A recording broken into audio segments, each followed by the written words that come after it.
நம்முடைய சிற்றனின் வார்த்தையின் பிரகாரம் 14 ஆண்டு காடாள வேண்டும் என்று சொல்லி மேற்கொண்டு நான் நீ உன்னுடைய மதனி மூவரும் கானகம் வந்தோம். கானகம் வந்த இடத்திலே மான் ஒன்று ஓட அந்த மானை பிடித்து தாருங்கள் என்று உன்னுடைய மதனை கேட்க நானும் வேண்டாம் என்று உரைத்தேன். ஆனால் ஜானகியோ அந்த மான் தான் வேண்டும் என்று பிடிவாதமாக கேட்டாள். அப்படி கேட்டதினால் கானகத்தில் பர்ணக சாலை ஒன்று அமைத்து அந்த பர்ணக சாலையிலே உன்னையும் ஜானகி விட்டுவிட்டு அந்த மானை பிடித்து வருவதற்காக சென்றேன். ஆனால் அந்த மானோருடைய கணக்கு அகப்படவில்லை. அப்படி அகப்படாத காரணத்தினால் நான் வானத்தை விட்டேன். வானத்தை விட்டவுடனே அந்த மானானது உயிரை துறந்தது. அது உயிரை துறக்கிற பொழுது சீதா அபயம் லக்மணா அபயம், சீதா அபயம் லக்மணா அபயம் என்றல்லவா உயிரை விட்டது. அந்த கூக்குரல் கேட்டு ஜானகி உன்னுடைய அண்ணனுக்குத்தான் ஆபத்து என்று சொல்லி உன்னை அனுப்பி வைத்து அவர் பன்னகசாலையில் இருந்து விட்டார். அந்த தருவாயில் நீ ஓடி வந்து விட்டாய். ஆனால் மானாக வந்தது அது மான் அல்ல, மாரிசன்.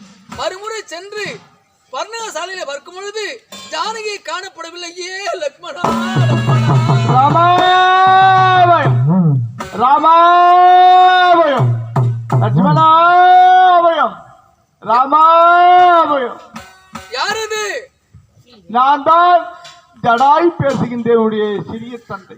ராமா, நீ இல்லாத நேரத்தில்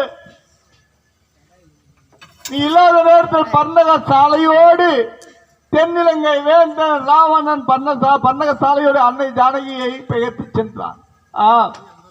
தடுத்து நிறுத்தினேன். தடுத்து நிறுத்தும் சமயத்தில் இருவருக்கும் ராவனுக்கு எனக்கும் சமர் நடந்தது. சமர் நேர்ந்ததுன்னா அவன் களத்தில் இருக்கக்கூடிய வாளினால் சந்திரகாத்தம் என்று சொல்லக்கூடிய வாளினால் இரண்டு இறக்கையை வெட்டி வீழ்த்தி விட்டான். அன்னை ஜானகி உரைத்தாள், என் கணவன் வந்து உங்களை தெரிய வரை இந்த உண்மையை உரைக்கும் வரை உன் உடலை நான் மறித்த பிறகு எனக்கு ஈமச் சடங்குகளை நீதான் செய்ய வேண்டும்.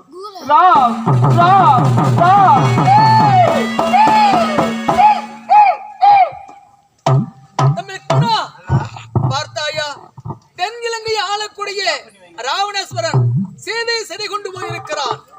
அப்படி சிறை கொண்டு போகும்போது அவனை எதிர்த்து போராடிய நம்முடைய சிறிய தந்தை ஜடாயுவின் நினைவுகளை துண்டித்து விட்டிருக்கிறான். ஆனால் நம்முடைய சிறிய தந்தையோ உயிருக்கு ஊசலை கொண்டிருக்கிறார். அவருக்கு செய்ய வேண்டிய ஈம சடங்குகளை செய்துவிட்டு பிறகு சென்று ஜானகியை தேடும் பணியில் ஈடுபடுவோம். விதிவசமே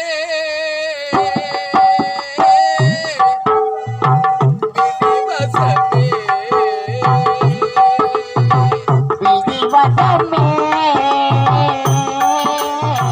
விதி வசமே